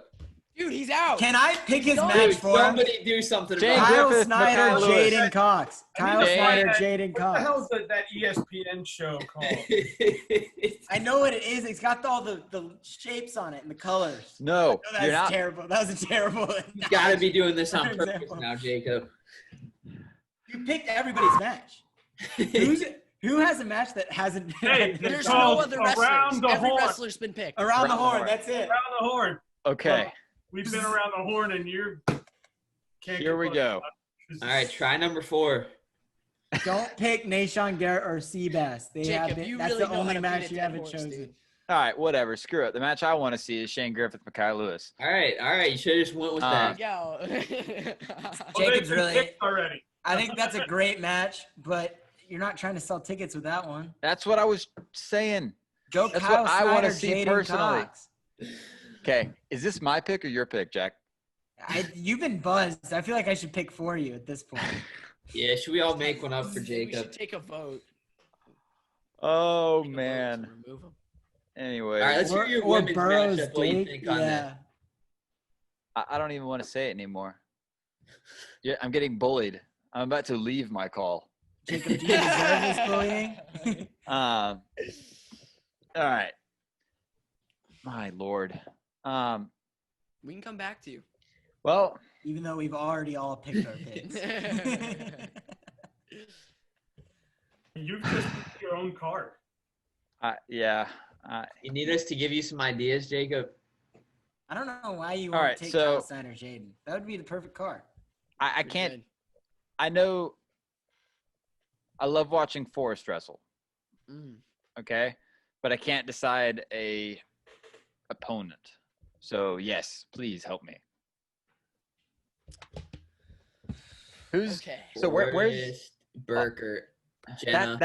Jenna was in my mind. Isn't Jenna like 10 kilos smaller though? Like See, she's okay. like 57 kilo. Here's my problem. Where do you Is guys she- go to see the women's rankings? There is none. Exactly. So I go Thank to you. the senior nationals and then Okay. I check who was at the top of that See, weight. that's my problem, and that's Yeah, where USA Wrestling has they're rankings. I from would- years ago. No, there's a 2020 Olympic Power Rankings Yeah, on somewhere because I was USA on it. Wrestling. They have I was one. on it this morning, and that's how I researched the Olympic girls that I was given to figure out where they're at. Because the Olympic weights are different than, I guess, the standard weights is what I'm learning. So Okay. I did find that. It was out January 2020. All right. Yeah, I got it. I'm pulling it up. Yeah, Look- because like so many times I go on here and try to look at women's matches and rankings, and I can never find it. So thank you for helping me. And then I found all like right. a couple girls too. We should make our own rankings. We should make women's. I already have my men's rankings set. Do you? I got to hear about that. Well, got to hear that. Well, yeah. Okay, so let's look at this. I'm trying to make sure I think Maya Nelson might be a good one to pick for her. That was the final X match in 2019, right? I was gonna say Kayla Miracle, Forrest Molinari. Teammates. That'd be interesting. Yeah, I think Did we ever get Kayla on the show? I think that'd be a good match to watch. I would really Talked about like Miracle. to see that one. I think Hildebrandt's a little too small, right? Yeah, she's like 10 kilos smaller than her. Yeah, she's too small. Yeah, I would. Yeah, I'm gonna go Forrest, Kayla Miracle for my women's match. Medina said Kilty Miracle. Yeah, that could be a good one. Yeah, I don't know. Yeah, Man. that could be good, but like at senior nationals, Bruntil won the tournament, so maybe if Kayla's like the returning like stud in that weight, she's gonna be at the top, you know. Give her Bruntil. Yeah, I agree with you though, Jack. I think that it would be really cool if we could come out with both men's and women's rankings for the Olympic circuit. At least just for the Olympic weights, right? 6 weights. I don't think it'd be that crazy. We could all kind of come up and make a point system and figure it out. I think that would be a cool idea, like an Associated Press rankings where we all make our own. Especially for women's, because I think it would be great to have it out there somewhere easily accessible. Like I'm telling you, I haven't like sat here for hours and looked for it, but like it shouldn't be a hard Google search. Like if you look up women's rankings for wrestling, it's like 2018, 2016, like I can't find anything. I don't know. Maybe I'm just stupid and I can't search. But. No. I totally agree. Dude, back in the day, I know that you probably have to get off soon, Okay. Dan, but back in the day, we had to wait for Win Magazine to come out. And by the time that Win Magazine got to my house, it was like rankings from 3 weeks ago. Yeah. So if it was like a week after Midlands, it was the rankings before the Midlands that came out. And it was like, okay, this is awesome and I love it. But like at the same time, it's so delayed. I don't know. Yeah. Yeah, man. That has nothing to do with it, but it shouldn't be a hard search. I agree. It's just similar, the difficulties of it. Yeah, I guess. I'll buzz myself. Yeah. Yeah, you're good. I know. Hey, I texted you before I get off, Jacob, and because I can't find it on my email, but I just texted you a shirt that Go Earn It sent me. Because I'm trying to get a shirt made by Go Earn It. Yeah. Because they're helping me out a little bit. But I just texted it to you. I don't know if it's something you could put in the chat where you guys can look at it, see what you think. Mm-hmm. Yeah, for sure. Definitely down to support all our wrestling podcasts, man. I know you're about to get off. Yeah, no, I don't want you to throw it up for sale in the chat right now while we're all on live, because I just want you guys to look at it and see what you think. Yeah, shoot it to us. Get your opinion. Yeah, you're good. I just texted it to you, Jacob, Jake, so you could put it on the chat. Yeah, it's in. I just texted it to everybody in here. But while we're thinking about it, before you jump off, you have your own show to get to. Tell the people that are listening, where can they find your show? Who do you got on today? Anything you want to say about Word Wrestling Live? Yeah, I mean, I'm on Facebook, Word Wrestling Live on Facebook. I've also got a small private group that I started a few weeks ago. I think we're up to like 717 people. I kept it private. There's plenty of public groups out there somewhere where you can just post camps, clinics, knowledge, talk, discuss, whatever recommendations for the show. It's called the Exchange, World Wrestling Live Exchange. I have a YouTube account. I have no idea how to market YouTube, but I've somehow managed to get 176 followers so far, subscribers. He has more subscribers than we do. Yeah, I don't know how to get it up. That didn't sound good, right? But I've got that. The YouTube is going. We're on. I put everything on Anchor, so Anchor feeds it out to all the Spotify, Apple, all that good stuff. But yeah, I think I'm up to like 2,300 on my page, and 700 on my whatever. You guys are welcome if you ever want to come on live through the page or whatever you guys want to do with Home Mat. We can. How do we sign up for your show? I've got a link tree.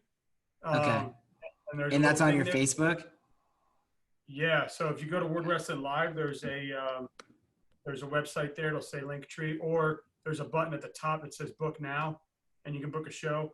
Right now, I've had it set up where it's like 2 a day because I was at 4, and now people are calling me like to come back on. So I have an extra one today, an extra one tomorrow. But like I was telling Seth at the beginning, I've been like trolling everybody on social media, trying to get them to come on. But if you don't find a time that works for you, just shoot me a text. My cell phone number's on World Wrestling Live. So for example, if I'm doing shows at 11 and 4, but if you need to come on at 6 or 2 or whatever, just let me know, man. I'll add a show. Good thing is it's my show, so I can do what I want, right? So yeah. Right? I'm checking it out right now. I want to get on. Yeah, man. Well, I've got some good followers. My shows are getting 2,000 views now. Once I get off, over 2,000. Some are getting 3,000 views now. So it'd be a really dope thing to be involved with HMA, and I've really been growing the business page. So shit, if we do something together, man, that could just blow it right out of the water. Plus, I've got all the groups already saved on there. So let's say you guys go live through World Wrestling Live. Let's say it's Home Mat Advantage Fantasy on that page.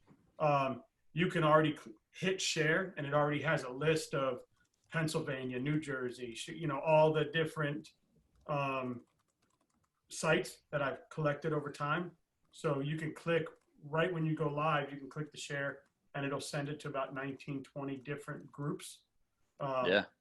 Including wrestlers only, which is like 85,000 people in there. So pretty dope. But yeah, it's been an honor just to represent your sport. It's been an honor just to shout out your sport. It's been an honor to have a voice for your sport, because it's really done wonders for my son. And I just feel like, my son is ADHD, and he found the wrestling room, and his coaches have been very instrumental, and he's just a whole new kid. And the people I've seen over the last couple of years that have come through the sport that I've met have just been unbelievable. And I believe that the wrestling room can be a medicine for your child, can be a medicine for anybody who's got social issues, anxiety issues, being bullied, ADHD. You can also just be a super dope kid and want to wrestle, right? But I think there's a lot of parents out there, and there's a lot of humans out there that are medicating their children, or putting their children, sending them to psychologists and sending them to doctors, and just send them to the wrestling coach, man. Those guys change your life, and they've changed our life. So that's why I do this. And to have you guys invite me on with two, legends of our sport, with Jack and Seth, and then, you guys doing Home Mat Advantage and legends in that aspect. It's just been dope. And I'm humbled by the views I'm getting. I'm humbled by, somebody asked me yesterday, and I'm like, yeah, I get like a couple thousand, whatever. And they're like, dude, like 7 days I had 43,000 views on the page. So I was like pretty dope shit, And yeah, I can't. Yeah, man. The feedback's been dope, and I appreciate it. Thank you. I love the sport. I love what it's doing, and more people need to get involved in it. More people need to get their kids in it. More people need to get their families around people, because it makes you a better person. Yeah. Awesome. Amen. 100%, man. And I got Jake Hodges coming on he wrestled at UNI. He's a coach now, I guess, with, I got it written down. He was a 4-time state qualifier in Georgia, 4-time state placer, state champ out of Oconee County High School. And now he's at the Panther Wrestling Club, the Mortar Athletic Club. He's doing wrestling camps. So shout out to him. He's coming on. You and I, we got a young Florida hammer going out there, and Ethan Basile. He's one to watch. Comes from a real good family. Hey, Florida's spitting out some good people into your sport. So we're starting to make a name for ourselves. We got the twins going out to Campbell. I think you have a head coach up in Wisconsin that came out of Florida, right? Yep. Yeah. Before you get off, I feel like I disrespected D'Agostino, man. He shut me down, and I said he did nothing, but it was hard to score on him. So I want to give him props just because I don't like bad blood unless it's a few people that are ahead of me. You guys are wrestlers, so I'm sure he don't want you to beat him just like you don't want him to beat you. So yeah, no, I'm still frustrated with the way I wrestled that match. So I just said that's okay, man.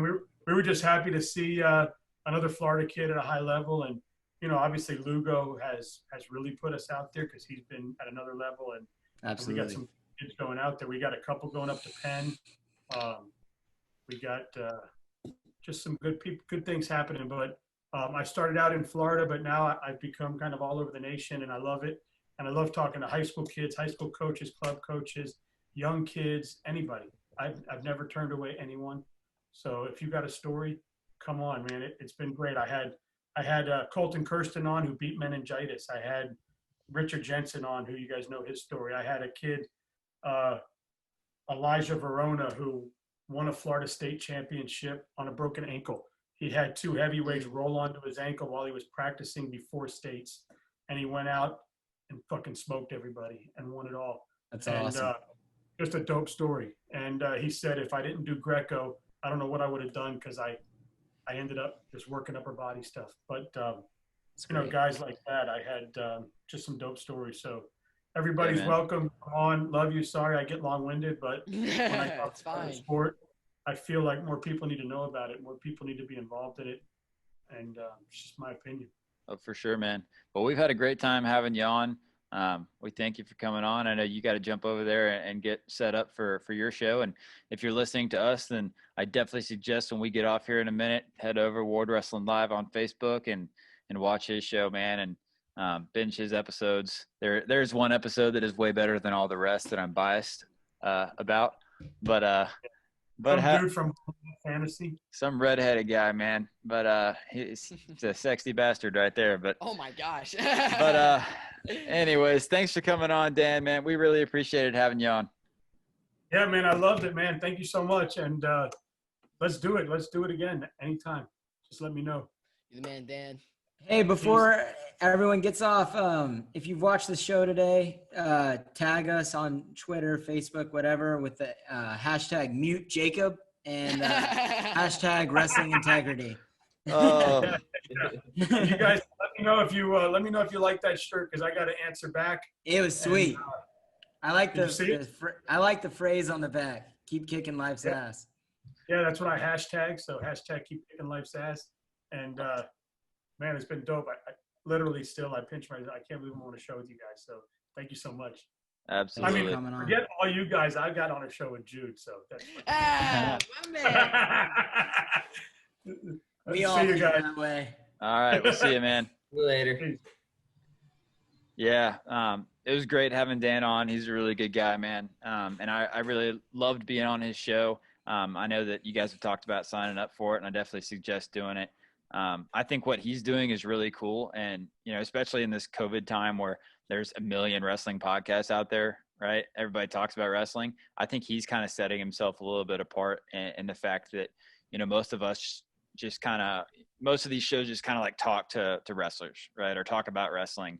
And what Dan's doing is he's giving anybody and everybody a platform, right? The majority of his shows are like a coach that's, a high school coach from Georgia, right? A middle school coach from Colorado. And then you have, Etchemendia on, you have Garland on, right? He's got literally everybody, anybody, his referees on all the time.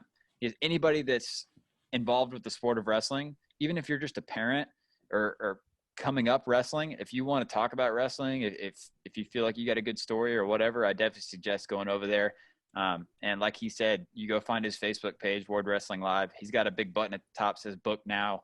And anybody is welcome to get on there and talk. So I think it's really cool, and it's a good show. He's like you see, he's got like 240, 250 episodes he's done since April.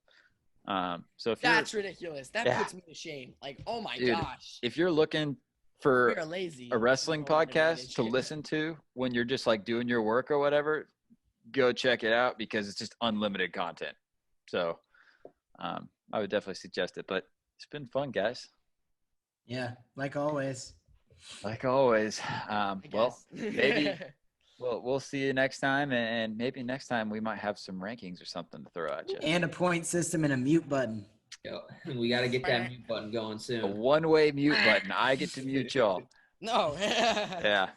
All That right. ain't how it Wait, we works. need like a This is a majority democracy. rules mute button.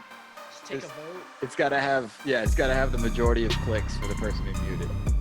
For show. That'd be good. And it like pops up like strikes up in the corner. Let's Yeah. do it. You're on it, Jacob. I'm on it, man. All right. Well, we'll go ahead and get off, and we'll see you guys next time.